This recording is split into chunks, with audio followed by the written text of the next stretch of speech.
The Forum at 8 with Xolani Gwala.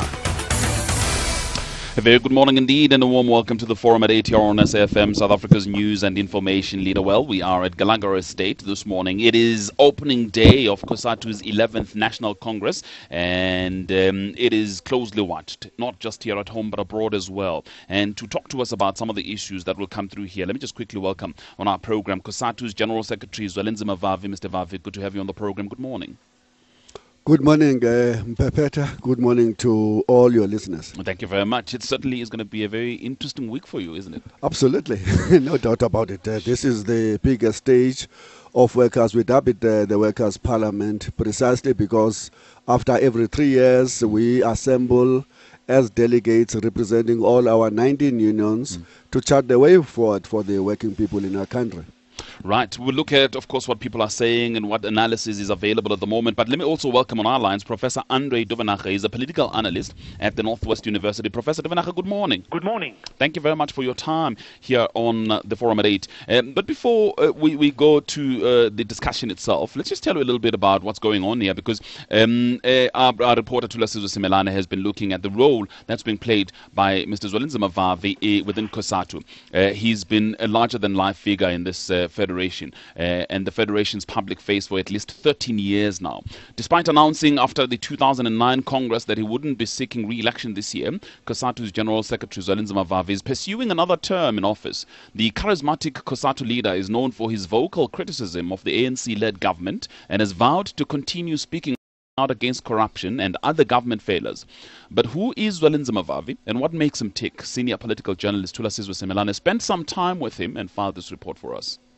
I'm son of a farm worker, was a former mine worker, a domestic worker. It's almost as if Zwelinzima Vavi was destined from the cradle to be a fighter, campaigner and lifelong activist. Born in 1962 to a harsh reality on a farm in Hanover, Northern Cape, Vavi experienced firsthand the appalling conditions under which farm laborers lived and worked. He himself was drafted to work as a child laborer on the farm. Harsh realities of that period, including the spending nights and nights on the side of the road, evicted from the farms, in the coldest winters of the Northern Cape, with me sleeping just below or under the cart, the donkey cart, and my parents sleeping in the open, literally. And only to wake up and to move into any direction of 25 kilometers trying to find an employment.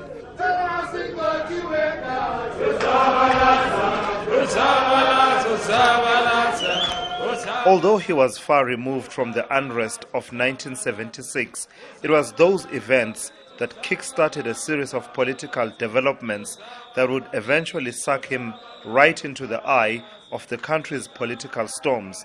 By the early 80s, Vavi had graduated from the Congress of South African Students to being a volunteer activist for the United Democratic Front, a movement that filled the void left by the banning of political parties in the country at the time. In 1984, he was employed at the Vaal Reefs gold mine as a clerk in the uranium division. His activism soon found expression when he became a shop steward. Spearheading a 21-day strike at the mine was to prove costly in more ways than one. One of the most painful things to happen to me is when we got dismissed in September 1987. My mother just didn't take it very well. I was the last born from the son's point of view, and she saw an end of her life, literally, and in no time she had a stroke and died. And I used to say jokingly to the Anglo-American that my war with them is personal. Yeah. Yeah, they dismissed me and my mother died as a result of that. Vavi was to rise through the ranks of the trade union movement, becoming COSATU Regional Secretary for the then Western Transvaal, National Organizing Secretary and Deputy General Secretary between 1993 and 1999, when he became General Secretary. I've been always loud, And with my background, it's not possible not to say something when there's injustice visited against anyone. And so, yes, I'm loud. I irritate people for being too loud, create enemies for me because I'm too loud. But I also know that a lot of people admire the loudness. And loud is pretty much how he lives his life, even when he is not at COSATU House or leading a march with loud hailer in hand. I love music. One of the best way of distressing is to play music loud in my car. I've got all manner of things here. From there's music in my laptop, in my iPad, in my iPod, and I play those things all the time. That's the first thing. And secondly, I love going out to music shows, and I like my sport. We see you all the time when a certain football team is playing. For some reason. Which one? For some Always reason. two football players. You can't say I go to one club. Any club plays against the other one. You never know. For some reason, they always show you when Orlando Pirates is playing. I do go to most of the matches, Pirates and Chiefs and Sundowns and Swallows and around Johannesburg. So yes, that's what I do, and I do watch lots of. I'm also an animal lover. I love all the channels. Some people can't stand that on me. Animal Planet. Yeah, I do. Discovery. If I'm doing nothing at home, it's Saturday and Sunday. That's more likely where they will show more interesting things. And that, of course, is the Secretary General of COSATU, the General Secretary. Actually, Secretary General. And there's always been a difference between the two. General Secretary. Yes, yeah. SG versus GS. The SG is the ANC, and there's only one SG. No, I totally get it. But it's been a fascinating history coming up the ranks. But it's interesting also looking at the headlines today, because one of them, the New Age, Vavi at Crossroads. And there's also Business Report is also suggesting that Vavi's job on the line as COSATU's National Congress kicks off. Could this be a turning point in your life? The Congress is starting today, and the delegates are here. They will make that determination. That's all I can say. Are you anxious? No, I'm not at all. I'm sleeping very, very peacefully, and I'm absolutely convinced that the people who have been speaking as sources in the newspapers didn't represent the views of their members when they were doing so. And they're going to be eating humble pie. In other words, you're saying that you are confident you will be re-elected? Absolutely confident. That you will be re-elected?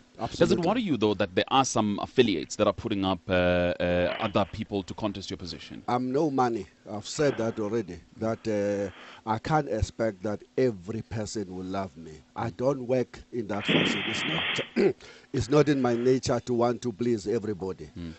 I represent particular principles, and luckily, those principles coincide with those of the workers. The majority of workers want fairness, they want justice, and they want to live in a society where no one will be discriminated on the basis of their sex, their religion, and their political beliefs.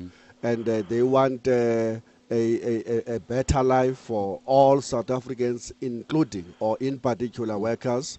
And that's what I believe in. And so they don't like corruption. In fact, workers hate corruption just like they will hate poison. Sure. That's me too. So and in doing those things, I accept that some people will not be comfortable.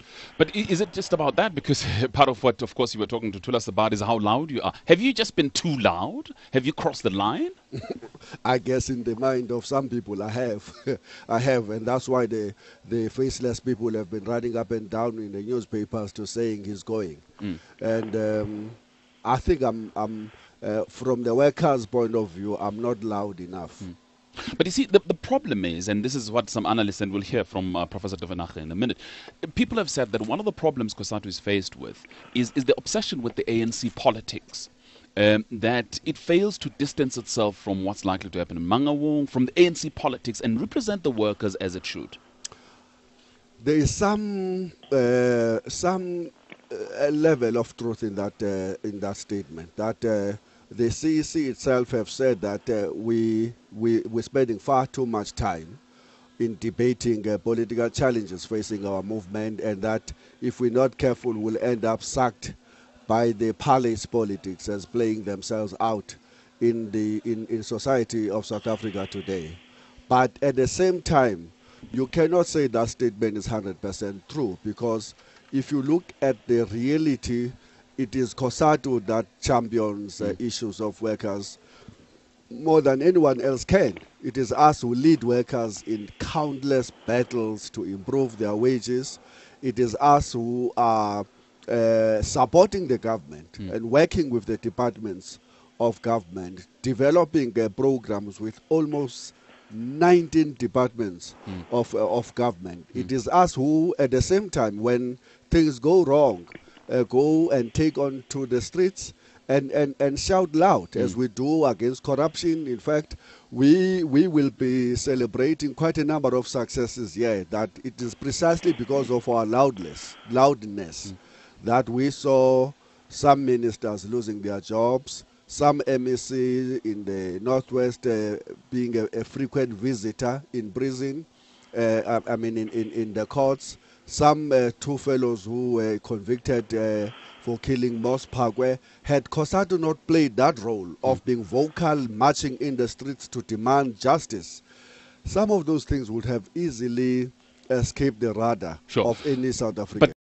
the problem is that sometimes you focus a lot on politics at the expense of agitating for the workers. Look at what is happening in Marikana, for instance, where you have workers now saying that we have absolutely nothing to do with NUM, the biggest union in the federation. We will go and represent ourselves because we think that they're misrepresenting us. That NUM is the strongest union of COSATU, and you show it by being the most representative. The mining industry is 76% represented by various unions, but in the main by the NUM.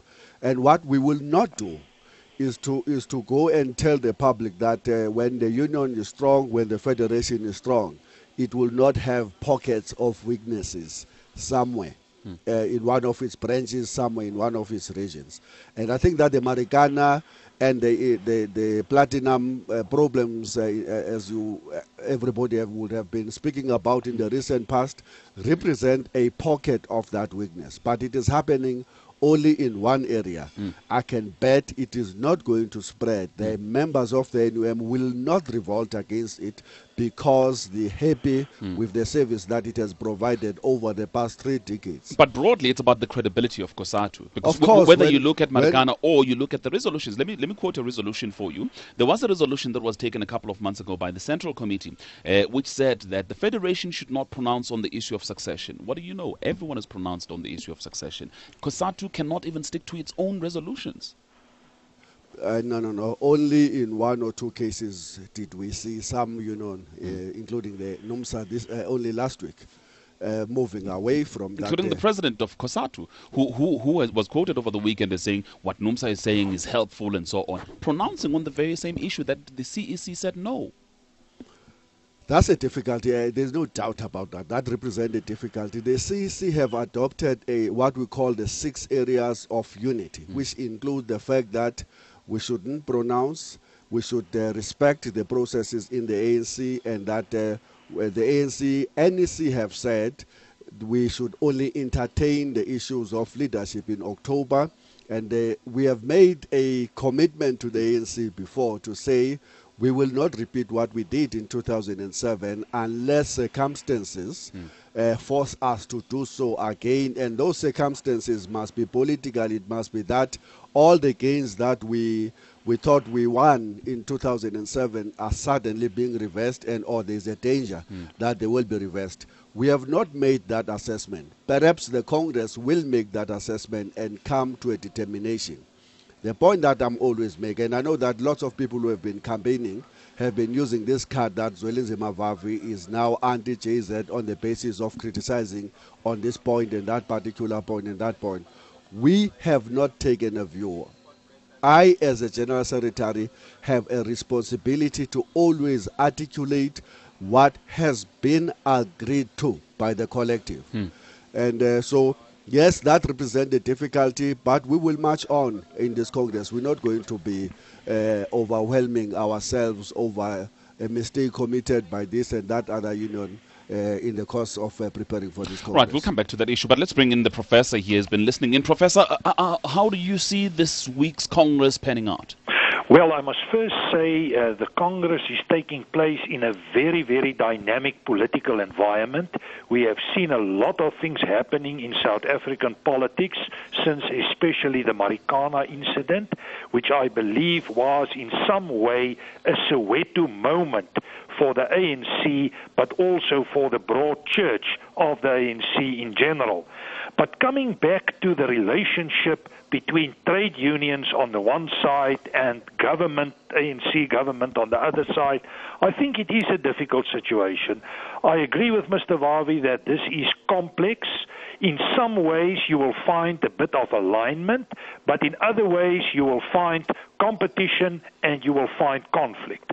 What is clear to me is that you cannot do two things that are in conflict with each other on a certain level constantly. As an organization, COSATU need to identify its core business and act according to its core business and core principles. And I think that main politics, ANC politics, in some ways are becoming secondary important. I believe that as a workers' organization, the COSATU should focus on that core issues.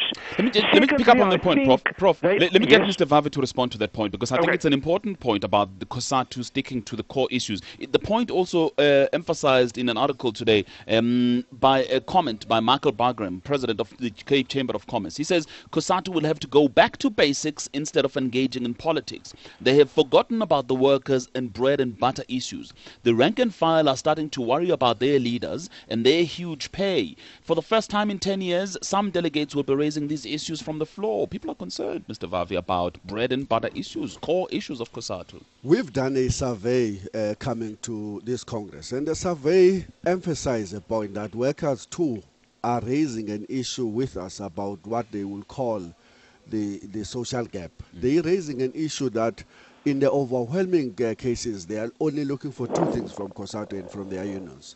One, the unions must fight to improve their wages. And that's the overwhelming reason why they are members of the union. Secondly, the unions must improve their working conditions and they must defend their jobs. Only two reasons, those two reasons. Nothing else comes, the next reasons come only at 9%, solidarity comes at 9%, politics comes very below 9%, way below, I can't just remember the figure. Overwhelmingly, workers want a union that fights to improve the wages. And this Congress has to respond to that. And I've said that this is the Congress where we must re-establish the very purpose of existence. We must change the mindset, and if we don't do that, and if we're going to be preoccupying ourselves with the palace politics, then we have warned that this federation will have no future, literally. It's quite interesting, and I'm going to go back to you, Prof, in a minute, because the issue of salaries, the issue of the gap between the leadership and membership is becoming an issue again. It's coming to the fore. The question is whether or not the leadership within the federation and the unions can, so to speak, walk with the kings, but keep in touch with the common man. It's a difficult thing to manage post-1994. Historically, the wages of COSATU officials have been kept very low in line with this principle, because COSATU had an official policy that says the gap in any workplace mustn't be more than 6 times, meaning that the highest paid mustn't earn 6 times above the lowest paid. We've kept that principle until we were hit by the realities of democracy. The reality of democracy was that now that we have a democratic government, now that we have NGOs that can secure funding all over the left and right everywhere in the world, you're going to lose. And we started to losing And there was a point where we were complaining about a possible brain drain in the federation, everybody moving to government. There's better salaries, you're going to the NGOs, there are better salaries, you're going everywhere in society. Some even cross the class divide and go to capital and work for them better salaries.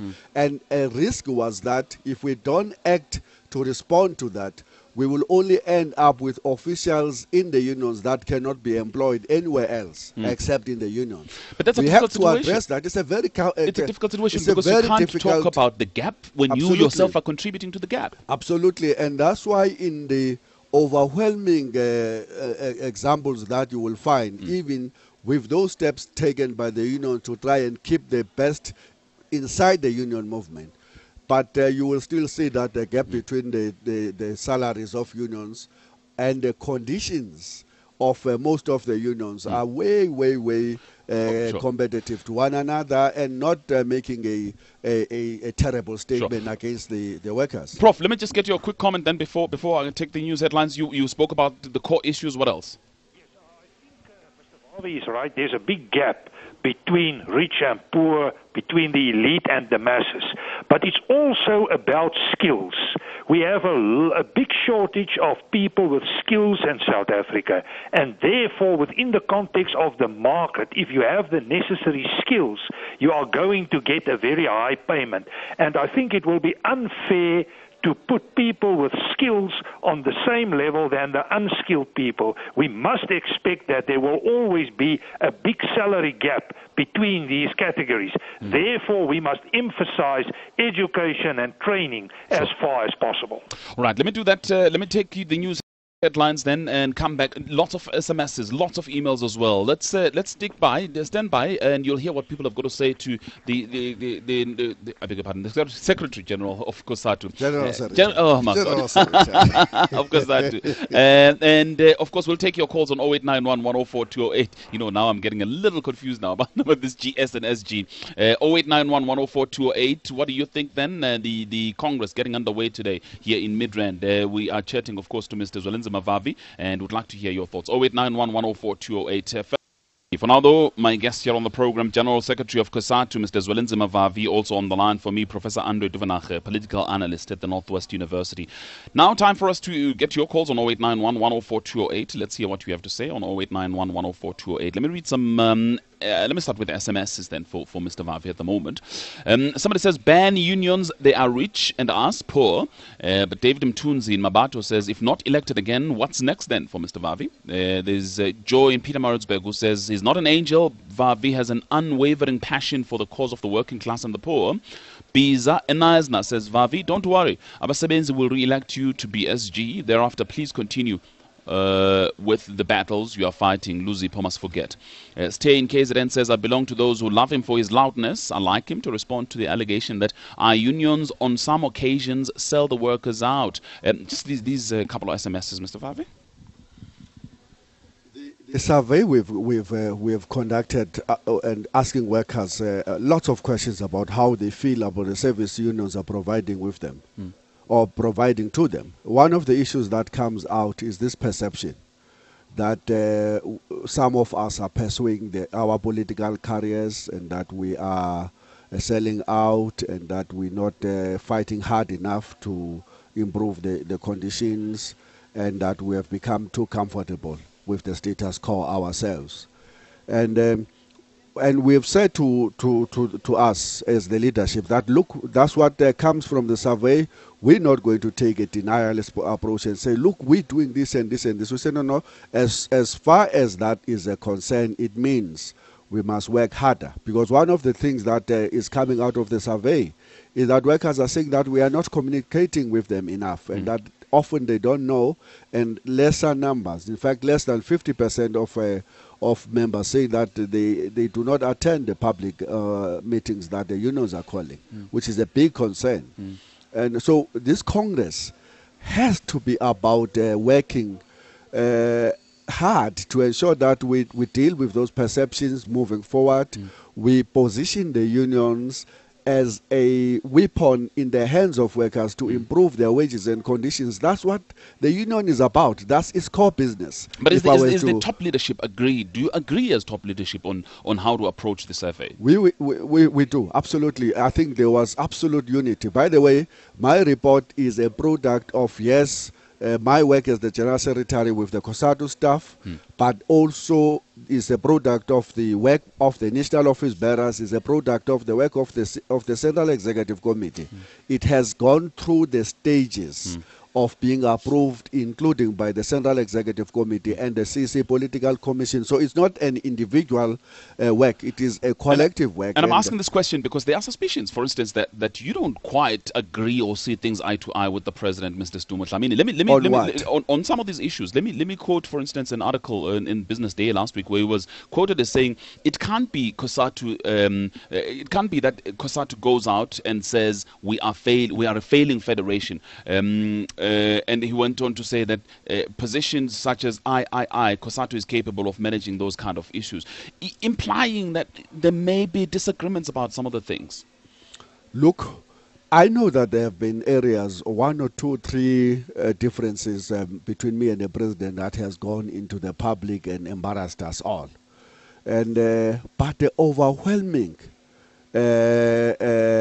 feature of the past 3 years of me working with him has been that we agree on most of the issues, in overwhelming majority of the issues that we must do for leadership. So to paint as the sources have been doing in the media, a picture of a relationship that has collapsed, we can't work together and we are at each other's back, we sniping at each other, is just not true. Some unions were quoted over the weekend as saying that he waters down some of the resolutions of COSATU, and that is why they will not nominate him. Again, you know, I have a problem with those things being raised in public. You know, even the III, let's say if the president have said those things, you don't go to the media about weaknesses or perceived weaknesses of any individual. You deal with these issues inside the structures.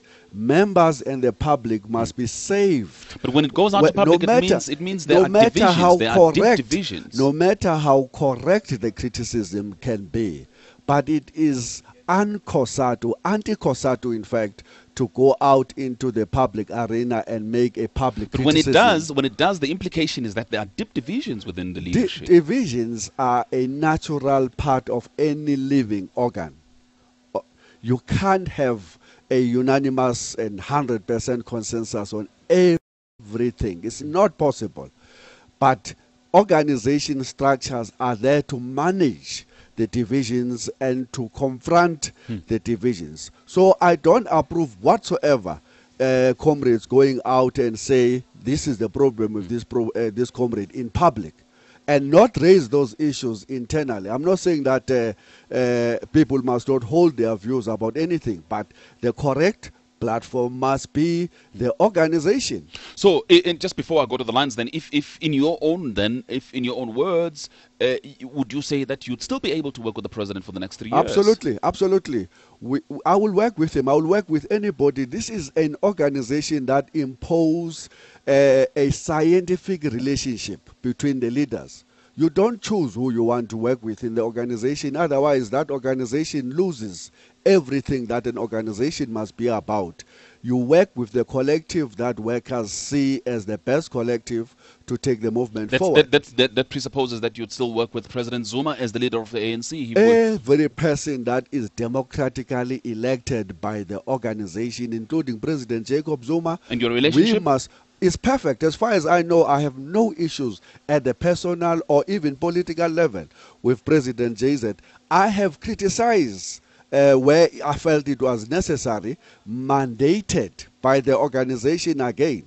When we felt that the president is taking too much time to deal with the issues arising out of the public protector's report, of course we go forward and say, no, hold on. We needed some action and decisive action here a long time ago. So yes, there will always be that situation. There will always be some contradictions here and there. Sure. But it is not true that because you hold this view, you will not want to work with anybody. That's to be undemocratic. Let's hear from Hassan in Johannesburg. Hello. Hi. Yeah. The issue about whether salaries of worker leadership is far too high is maybe symptomatic of more bigger problems about maybe union leadership having investments in companies, or union investment companies itself paying back people for work done during working hours. You know, those kind of issues, Vavi, that people handled in the 90s. So the question really is, has COSATU locals regrouped? Because after 1994, there seem to have been big problems with organizations at lower level, you know, and it affected the relationship with other poor organizations of the poor on the ground. So, I mean, I think for me, the question about payment is just one symptom. You know, there are broader issues about people leadership maybe being hived off into another culture and not linked to the control of workers. So even that's some part of the problem that you'll be talking about. All right, certainly, and we'll get a response for you from Mr. Vavi in a minute. Hassan in Johannesburg. Roy is in Pretoria. Hello, Roy. I'm prepared. Hi, Baba. How's it? All right, how are you? Comrade 5. Yes, buddy. How's it? Good. Okay, buddy. How are So, you? Comrade. Comrade, I just want to get two things from you. You've just outlined that the issue is not only now with political interference and everything. I just want to get it from you. Do you think COSATU is doing its maximum thing to actually act on things that affect workers? I'll tell you why. We're sitting now here in the command I'm working for, Telkom. We've got a splinter group from CW. It tells you then there is a problem. Again, we've been sitting on this problem where workers, that in terms of the salaries disparities, it's been going on for more than 5 years. No, the unions are doing nothing about it. It just tells you that some people are busy somewhere, not actually taking the main responsibility of which COSATU is to. All right, we've lost Roy. Roy, there seems to be a But slight problem. I think we got the gist of what he and says. it's a very interesting is something gist. that absolutely one of the things. One of the things we're raising here in this Congress, and the professor was saying this is the watershed Congress of COSATU in every respect. We're coming here to report that it's not just about the Marikana that we're going to have to deal with, but it's also about the fact that SATAU is facing a split. Communication workers union, this worker is talking about, is facing a split. SIPAU is facing a split. And in a way, AMCU is from NUM. Exactly. And there's just too many unions that are facing splits from within. It shows that there is a problem somewhere. And the problem relates to the issues that workers regard as the core business of the union. Protect us, protect our jobs, be efficient in protecting our jobs, improve our wages. And they're not asking that unions must be these messiahs that are going to arrive from the skies. They want the unions to lead them. They are prepared to fight for these things themselves, but they want a focus on those issues, not on all other issues. And let me hurry to say, workers will always be interested in politics. It is part of our DNA to be a revolutionary, social, transformative trade union movement. That's how we describe ourselves. But at the same time, we must, yes, care about the political environment, but in the main, our responsibility is to our members who are paying dues at the end of every month, so that they can improve Let me bring in their the wages. professor. Let me bring in the professor on that. Professor, your thoughts on that, particularly because some have said that there's a vacuum somewhere. Why would workers, for instance, in the mining sector, decide to invite Julius to address them when there are NUM representatives all around? Is there a vacuum in the leadership? Prof?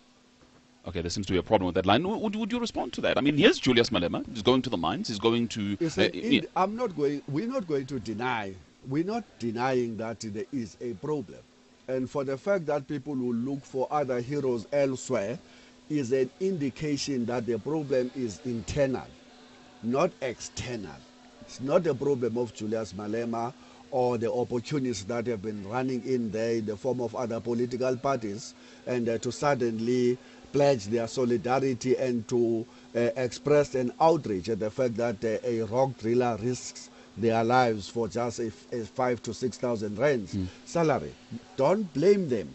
blame the fact that it is now possible for them to come and play their opportunistic role because they are seeing a vacuum, an opportunity. And this Congress is about ensuring that those vacuums and those gaps that clearly exist are dealt with, and that's what the bigger focus of this Congress must be about. Let me go to Anele in Pretoria. Hello, Anele. Morning, Tolani, and morning to Micha. Yes, Anele. Yes, Comrade Zoli. Well, let me start by wishing you well in your Congress and hope that the workers and the leadership that is taking the workers to the Congress come out united in facing the struggles of workers. But two issues for me, Comrade Zoli.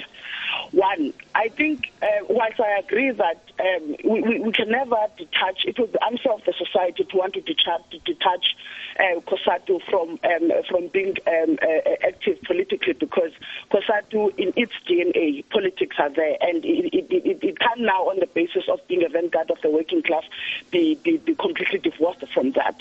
But I think what is interesting, what is important for me, that you must be able to pronounce as a Congress and as a leadership of COSATU, are two issues that have been critical, which I believe that also yourselves as the leadership of COSATU have been trying very much hard to fight for them, but up to so far, I can't conclusively say this has been the resolution that you guys have been able to take. One, the issue of the labor brokers. I know that the fight for labor brokers being abolished or labor brokers being done away with by government, it has been a fight that has been long since the beginning of the year. But can we know where are you guys standing, and what could be alluded to be the reasons why you have not been able to successfully take that debate to its logical conclusion in convincing government into bowing to your wishes or to your interest? Right. Two, the growth path.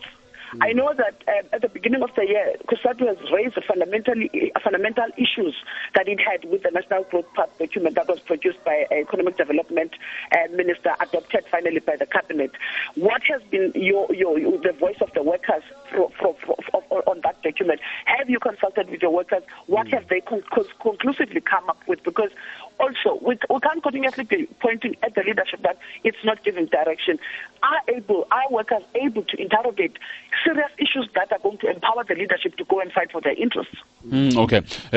Anele, I thank you very much for the comments. Let me just quickly, because I see the professor is back on the line for me. Professor, I beg your pardon, we seem to have lost your line there a little earlier on, but I wanted you to comment on what is perceived to be some leadership vacuum that is happening. Hence, then you have workers inviting Julius Malema, among others, to come and address them because they say the leadership demands. There's definitely a problem within the structures of the National Union of Mine Workers. But I believe the core initiative that are working against them at this point is more of a general political thing. I think the political temperature and general climate is not what it should be, and any small thing, if it's a labor issue or any other issue, is becoming a political issue. And we know at this point that the Anything But Zuma group is trying to organize and mobilize support on literally every level. So I think to a certain extent we are looking at a trade union that is highly involved in the politics of the day, also the politics of the broad church, and as a result of that, we are looking at political influences.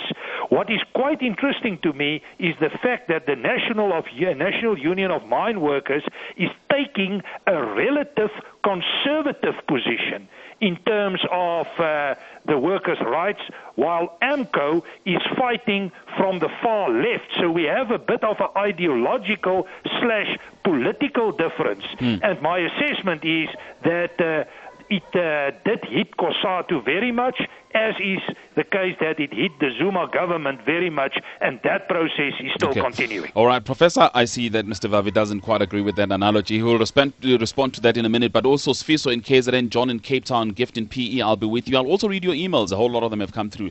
Stay with us.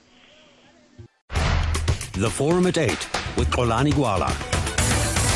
COSATU's General Secretary, Zwelinzima Vavi, my guest here on the program, as well as Professor Dovanakhe. Let me read some emails here. There is one from NG Ngama who says, the organization's report to the Congress indicates that there is less young people who join the union. Does the GS still believe that the time has come for the Federation and affiliates to form the youth desk in order to make sure that we organize young people? NG Ngama, your response coming up in a minute. But let me also read this one. It is coming through from Philip Mudzanani. Philip Mudzanani says, how can COSATU negotiate for security industry for 5 Rand night shift allowance for 2 years and 5 Rand 50 for 2014? How is that justified? That's Philip Mudzanani on email. Here's another email from okay, it says, what is COSATU's view about retail workers, more especially that company like Woolworths still do not have bargaining rights, even when in the union, and more than 600 employees have been retrenched in this company? Another email. Okay, let me start with this one. It comes from Opata Sanyan in Sebokeng, who says, can Mr. Vavi tell us as to who is benefiting from the profits made through investment arm Kopano Kimatla? What are the social responsibility programs from COSATU? Final one in this batch comes from Martin Mkelele Skosane in Flaklachte, former Gwandebele. He says, I'm a full member of COSATU. I think it is time for Mr. Vavi to stay away from being secretary. We had hoped in Vavi's leadership, but it was just like pouring water over the duck. We want people with fresh ideas. With due respect, please, Honorable Vavi, withdraw now or go and lose. If you are re-elected, I will be so sad. Without fear, I don't want you any longer. Hence, I like you. Yes. There you have it. There you have it. Yes, that's democracy at its best. That person is expressing a personal opinion. I hope you have worked hard enough to get the Congress to adopt the same opinion. What do we do about the investment companies and and the profits that they generate? If we were living in a country where there is a free flow of information with a transformed media, lots of South Africans will know by now that every union present a report in each and every Congress to say, these are the activities of our investment companies, this is what we are doing with each and every cent. Firstly, that I think that I must clarify, no investment money comes to the coffers of the union. So this whole idea that we have become as a unions very rich because of the investment activities is not true. All of those monies are being done in order to be reinvested for job creation. And secondly, they are being used for bursaries. Thirdly, they are being used for other social responsibilities, such as some of our unions have health facilities, clinics, where workers can get the first treatment before they go to the public hospitals for treatment. We have produced doctors, we have produced all manner of professions. NUM in particular has been a leading union when it comes to that. But of course, the good examples. But at the same time, there are bad examples that in some cases, divisions that you see in the unions is because some fellows will want to control these investment companies for personal usage. And we will report in this, I think on Wednesday, when we're doing the report on the organizational report, that shows that in some cases there have been divisions associated with the very existence of these investment companies, so that instead of them being used for job creation and social responsibility, they tend to be a Mr. Vavi, instrument to divide the workers. I need to go through some of the SMSs at least, just as we wrap up. Another one says, the trouble with COSATU under Vavi is that COSATU is babysitting and funding the visionless SACP that specializes in promoting nepotism in the alliance. That's Dube. Another one says, will Vavi drive the nationalization of Telkom, whom management has driven to the ground? Muze says, COSATU and SACP are appendices to ANC. Why can't they contest elections on their own? Will they remain political lapdogs forever? Final SMS here, COSATU and SACP, okay. The mining crisis is like the sanitation human crisis, you have to deal with politicians to solve a service-oriented problem. Just over and above this, I want just, if you may, just very briefly talk to us about the scenarios that you paint in your organization, because you talk about a high road and a low road. The low road is when this Congress fights over slates, and they divided over palace politics. They spend all of their time debating palace politics, and they give no attention to these issues that which is very possible. It has happened in the past. It's possible, but I think that the leadership would have done our movement a huge disfavor if they're going to lead us into that direction. And then from there we go to Pulugwane, we do the same thing. Instead of us giving content to the second phase, to Mangaung, instead of us going there to give context to the second phase and uniting the organization behind that second phase in order to address these triple challenges, we fight one another to the point that on the other side of the conference, there is a seriously limping organization not capable of convincing people to vote for it in 2014. That's a low road scenario. The high road scenario, we're saying that from this Congress to the Mangaung conference of the ANC, can we say up to this point no further? We're changing the mindset. We're uniting our movement on the basis of fighting for these basic issues our people associate themselves with our organizations for, and that we will have our own Lula moment and will generate this massive rise from the bottom, pushing our leadership into a direction that will say, Peter, we didn't have time to respond to particularly two issues raised by Anele, the issue of labor brokers, the issue of the new growth path. Just very briefly. The issue of the labor brokers is on the agenda. The growth path is going to be discussed together with the National Planning Commission. We've invited those two ministers to come and address the Congress. Yeah. All right. Unfortunately, completely out of time. I really have got to thank you for your time this morning. The General Secretary of COSATU, Mr. Zwelinzima Vavi, also would like to thank Professor Andrew Duvenache, political analyst from the Northwest University, who joined us on the line. It is now 9 o'clock here on SAFM, South Africa's news and information leader, and that means time for Morning Talk. Thanks indeed, Mr. Vavi. Thanks for coming through. Thank you. Thank you. Thank you for listening to our program as well. We'll be back then tomorrow, 6 to 9 here on SAFM. Time now for Morning Talk. Cheers from all of us for Morning Talk. Cheers from all of us for Morning Talk. Cheers from all of us for Morning Talk. Cheers from all of us for Morning Talk. Cheers from all of us for Morning Talk.